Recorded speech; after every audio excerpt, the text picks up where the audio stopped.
नाज़रीन, 1971 1971 में पाकिस्तान ने एक सीक्रेट मिशन होस्ट किया था, मेज़बानी की थी। हेनरी किसिंजर, अमेरिका का नेशनल सिक्योरिटी एडवाइज़र, इस्लामाबाद आया था। बीमार होने का ड्रामा किया था, नाटक किया था। हिल स्टेशन गया आराम करने, लेकिन वो हिल स्टेशन गया नहीं था। वो पीआईए के प्लेन में बैठा और बीजिंग चला गया था। उस एक सीक्रेट फ्लाइट ने दुनिया का नक्शा बदल दिया था। अमेरिका और चाइना दुश्मन से दोस्त बन गए थे।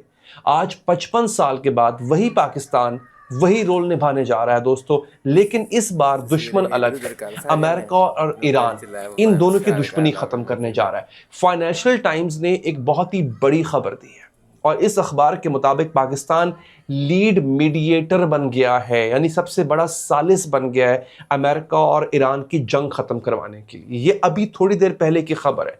इस जंग को खत्म करवा कौन रहा है, असल हस्ती कौन है, ये थोड़ी देर में, अगले चंद मिनट में आपको पता चल जाएगा। इस्लामाबाद में दोस्तों ये मुलाकात होगी रिपोर्टेडली। इस हफ्ते ही मुलाकात होगी। अमेरिका और ईरान के बड़े बड़े लीडर्स मौजूद होंगे इस्लामाबाद में। कौन कौन आएगा? कहा यह जा रहा है कि अमेरिका की तरफ से reportedly vice president of America JD Vance होंगे, स्टीव विटकॉफ होंगे जो कि ट्रंप का मंदूब है, ट्रंप का एनवॉय है। ये वही आदमी है जो इससे पहले ईरान और अमेरिका के मुज़ाकरात में शामिल था। जैरेड कुशनर भी हो सकता है जो कि ट्रंप का दामाद है।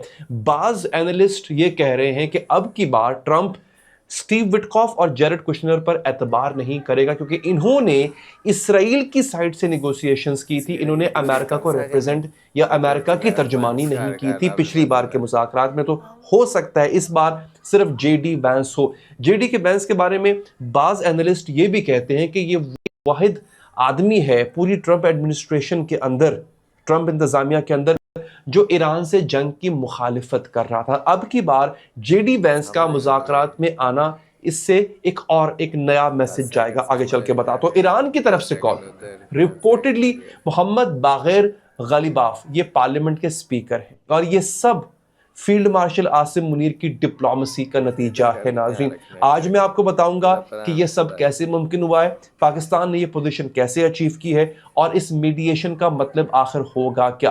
तो आइए नाज़रीन शुरू करते हैं, लेकिन सबसे पहले एक मुख्तसर सी कहानी सुन लीजिए जो अभी तक इतनी पब्लिक नहीं हुई है, सिर्फ सोशल मीडिया की हद तक है और एक टीवी प्रोग्राम में इसको डिस्कस किया गया। हुआ क्या दोस्तों, पाकिस्तान के फॉर्मर एम्बेसडर टू ओमान है इमरान अली चौधरी साहब। उन्होंने 92 न्यूज़ के प्रोग्राम मुकाबिल में आमिर मतीन को एक बहुत ही हैरत अंगेज इंकशाफ किया। अच्छा, इमरान अली चौधरी साहब को मैं जानता हूँ, सीनियर डिप्लोमेट रह चुके हैं, one of the amazing and finest civil servant in Pakistan bureaucracy. मेरा उनसे पर्सनल इंटरेक्शन रहा जब मैं ओमान गया वहाँ पे, तो पाकिस्तान एम्बेसी को जिस तरह वो संभाल रहे थे शायद ही किसी ने आज से पहले से संभाला होगा।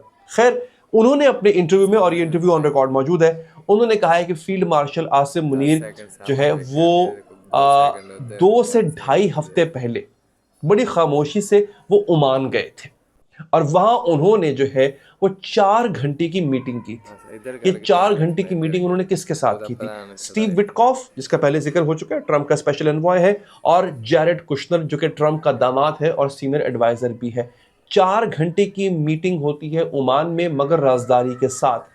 एम्बेसडर चौधरी ने कहा कि यह मीटिंग अभी तक पब्लिक नहीं हुई थी। फाइनेंशियल टाइम्स ने भी रिपोर्टेडली कंफर्म किया है कि पाकिस्तान सेंट्रल अहम मरकजी किरदार निभाने जा रहा है। पाकिस्तान होगा वो मुल्क जो कि इतने बड़े डिजास्टर, जो कि डिजास्टर हो सकता था, उसको रुकवाने में अहम किरदार अदा करने जा रहा है। अब जरा समझिए दोस्तों, ये जो मीडिएशन है, सालसी है, ये अभी शुरू नहीं हुई है, ये कई हफ्तों से चल रही थी, बैकडोर डिप्लोमेसी पिछले दरवाजों से, और पाकिस्तान इसमें कलीदी तरीन किरदार निभा रहा था। आसिम मुनीर ने ओमान में एक बुनियाद रखी है और अब वो बुनियाद जो है वो बिल्डिंग बनने जा रही है। शहबाज शरीफ साहब का नाम क्यों नहीं आ रहा? आप लोग सोच रहे होंगे कि मौजूदा हुकूमत है, जमहूरी हुकूमत है, तो शहबाज शरीफ साहब ने कोशिशें की होंगी। उन्होंने भी कोशिश की है। उनकी फ़ोन कॉल पर प्रेसिडेंट पेजेस्किन, ईरान के प्रेसिडेंट से बात हुई है। इसाक डार के बाद जो है वो अब्बास अराक्ची से हुई है, ये गुफ्तगू हुई है। लेकिन अमेरिकन्स और ईरानियों को एक मेज़ पर लाने की जो कोशिश है वो अकॉर्डिंग टू फाइनेंशियल टाइम्स, मैं नहीं कह रहा, मैं आपको साथ साथ सोर्स भी बता रहा हूं, वो ये कह रहा है कि this is Asim Munir, general Asim Munir, field marshal Asim Munir, ये उनका किरदार है। अब दोस्तों वो कॉल्स जो पब्लिक डोमेन में इस वक्त जिनके बारे में जिक्र हो रहा है, वो कॉल, पहली कॉल संडे को होती है। फील्ड मार्शल आसिम मुनीर उन्होंने सीधी डोनाल्ड ट्रंप से बात की, ये रिपोर्टेडली कहा जा रहा है। पाकिस्तान का आर्मी चीफ अमेरिका के प्रेसिडेंट से डायरेक्ट कॉल पर है। दूसरी कॉल मंडे को होती है, सोमवार को। प्राइम मिनिस्टर शहबाज शरीफ ने ईरानियन प्रेसिडेंट मसूद पेज़ेश्किन से बात की। फिर पाकिस्तान के पीएम ईरान के प्रेसिडेंट से डायरेक्ट कॉल पे बात कर रहे हैं। पाकिस्तान के फॉरेन ऑफिस ने एक स्टेटमेंट जारी की है, स्टेटमेंट पढ़ के सुना रहा हूं आपको। कहते हैं while sharing with the Iranian president the diplomatic outreach efforts of Pakistan's leadership, the Prime Minister assured the Iranian leadership that Pakistan would continue to play a constructive role in facilitating peace. Prime Minister ने ईरानी president को पाकिस्तान की diplomatic efforts के बारे में बताया और ये यकीन दिलाया कि पाकिस्तान अमन के लिए जो है वो अपना कलीदी किरदार निभाता रहेगा। वो यही था दोस्तों, this is exactly it was. अब ये कोई इत्तफाक है या क्या है कि शहबाज शरीफ की कॉल जाती है पेज़ेश्किन को? उसी वक्त जो है वो ट्रंप ने एक जुमला कहा था, आप मेरे पिछले व्लॉग को याद कीजिए। ट्रंप ने क्या कहा था? Productive conversations. अपने पिछले व्लॉग में आपको मैंने ट्रंप की पूरी कन्वर्सेशन सुनवाई थी। ट्रंप से एक रिपोर्टर ने पूछा क्या हालात है, तो ट्रंप ने कहा कि मुश्तबा खामनाई से नहीं, उनके लीडर से नहीं, लेकिन हमारी प्रोडक्टिव कम्युनिकेशन हो रही है ईरान में किसी एक शख्स से। उसका जिक्र भी मैंने आपको कर दिया ऊपर, वो स्पीकर पार्लियामेंट है दोस्तों। सेम टाइम ये कोऑर्डिनेशन है, ये प्लानिंग है, ये पाकिस्तान का एक्टिव रोल है दोस्तों। अब आते हैं वेन्यू के ऊपर, ये बात होगी कहां पे? दोहा तो मुश्किल लग रहा है मुझे। इजरायली जर्नलिस्ट हैं एक, उनका नाम है बैरक रैविड, उन्होंने रिपोर्ट किया। वो कहते हैं an Israeli official told me the mediating countries were trying to convene a meeting in Islamabad with Ghalibaf and other officials representing Tehran and Witkoff, Kushner and possibly Vice President Vance representing the US possibly later this week. Israeli official ये कह रहा है mediating countries, सालसी करने वाले ममालिक में जो बाकी इस पाकिस्तान भी शामिल है, और इस्लामाबाद में मीटिंग होगी। कोशिश की जा रही है कि इसी हफ्ते के आखिर तक ये मीटिंग हो जाए। एक्सियोस ने भी इसको कंफर्म किया है और उसने कहा है कि हमने जो इजरायली सोर्सेस से इसको कंफर्म किया है, और टाइम्स ऑफ इसराइल ने भी इस खबर को कंफर्म किया है। सोचिए जरा इस हवाले से, अमेरिका का vice president JD Vance Islamabad आ सकता है, ट्रंप का दामाद जैरेड कुशनर वो इस्लामाबाद आ सकता है, ईरान का पार्लियामेंट स्पीकर गालिबाफ वो इस्लामाबाद आ सकता है, एक ही जगह एक ही वक्त में, और वो जगह होगी पाकिस्तान। ये है पाकिस्तान का इस वक्त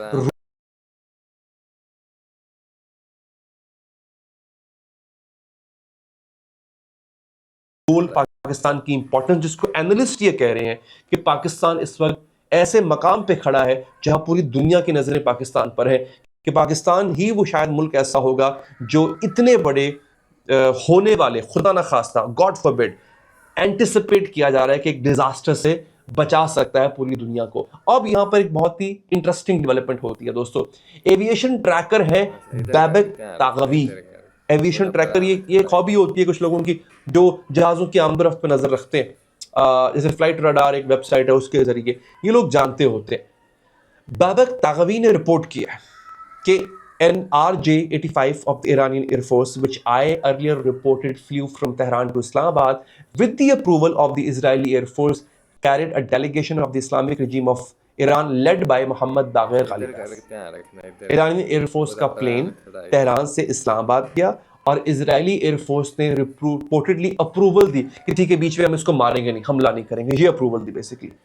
अब दोस्तों ईरानी प्लेन के लिए इजरायली अप्रूवल मिल रही है, वो प्लेन जो इस्लामाबाद जा रहा है, ये है डिप्लोमेसी, ये है बैक चैनल। अब आप समझ रहे हैं कि बैक चैनल किसे कहते हैं? जब बैक चैनल एक्टिवेट होता है तो ये होता है, इसको बोलते हैं संजीदा मुज़ाकरात, सीरियस नेगोशिएशंस। तागवी ने आगे क्या कहा? वो कहता है the delegation met with their American counterparts, यानी ईरानी वफ्द की मुलाकात रिपोर्टेडली अपने अमेरिकी हम मनसबों से हो चुकी, यानी ये ऑलरेडी हो रहा है। अब सवाल ये है पाकिस्तान ही क्यों दोस्तों, टर्की भी मीडिएट कर सकता था, टर्की भी इसमें शामिल है। बाय द वे आपको मैं एक और बात बता दूं, आपको इस सालिसी के पूरे खेल के अंदर तुर्की भी शामिल है, कतर भी शामिल है, मिस्र भी शामिल है। तो पाकिस्तान लीड मीडिएटर सबसे अहम सालिस क्यों और कैसे बन गया? पहली वजह क्या है इसकी? पहली वजह है जियोग्राफी, पाकिस्तान का जोग्राफिया।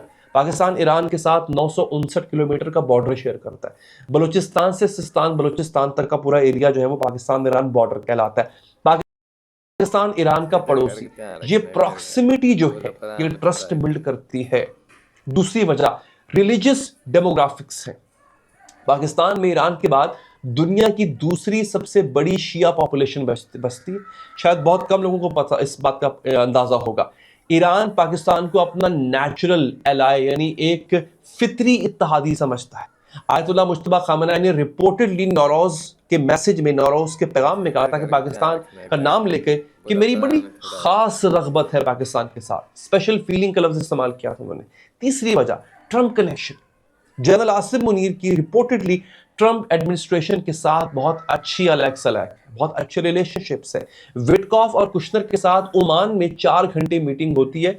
ये बताता है, अपने आप में सबूत है इस बात का कि दोनों साइडें पाकिस्तान पर ट्रस्ट करती हैं और पाकिस्तान के आर्मी चीफ पर ट्रस्ट करती हैं। चौथी वजह no American basis. Financial Times ने क्या नोट किया यहां पे, बड़ा इंपॉर्टेंट हिस्सा ये। Pakistan, which does not host any American bases, is one of the few US allies in the region that has been spared Tehran's missiles and drones. Pakistan वो वाहिद मुल्क है जिसमें एक भी अमेरिकन बेस नहीं है और ईरान ने पाकिस्तान पर अभी तक मिसाइल नहीं मारे, यानी पाकिस्तान न्यूट्रल है। ईरान की नजर में भी पाकिस्तान न्यूट्रल है। ये कॉम्बिनेशन बड़ा रेयर है। ईरान का ट्रस्ट जो है वो भी हासिल है पाकिस्तान को और अमेरिका तक रसाई भी हासिल है। पाकिस्तान अकेला कंट्री है जो दोनों कामों को एक साथ कर सकता है। अब मैं आपको दोबारा हिस्ट्री में लेकर चलता हूं जिसका मैंने जिक्र किया था, जिससे साबित होता है कि पाकिस्तान कितनी अच्छी सालसी का किरदार निभा सकता है। 1971 कोल्ड वॉर का जमाना, अमेरिका और चाइना दुश्मन थे दोस्तों। निक्सन चाहता था चाइना से बात की जाए, लेकिन कैसे की जाए? इसका जवाब था पाकिस्तान। पाकिस्तान ने एक सीक्रेट चैनल प्रोवाइड किया।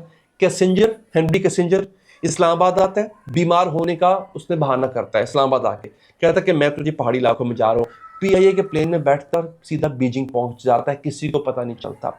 यो इन लाई से जाके मिलता है। उस सीक्रेट ट्रिप ने निक्सन की चाइना विजिट का रास्ता बनाया था। उस विजिट ने दुनिया की जियोपॉलिटिक्स को बदल के रख दिया था।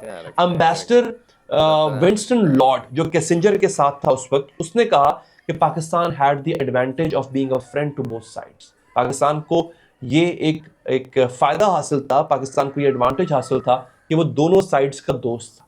55 साल के बाद यही एडवांटेज एक दफा फिर पाकिस्तान के पास है कि वो ईरान का भी दोस्त है और ट्रंप एडमिनिस्ट्रेशन में भी उसकी अच्छी खासी एक्सेस है।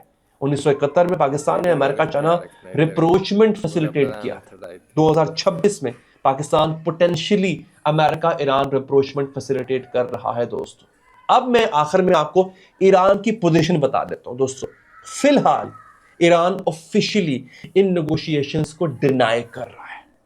ये बहुत इंपॉर्टेंट है। गलीबाफ ने ट्विटर पे लिखा है कि no negotiations have been held with US and fake news is used to manipulate the financial and oil markets and escape the quagmire in which the US and Israel are trapped. यानी उसके साथ America के साथ कोई negotiations नहीं हो रही।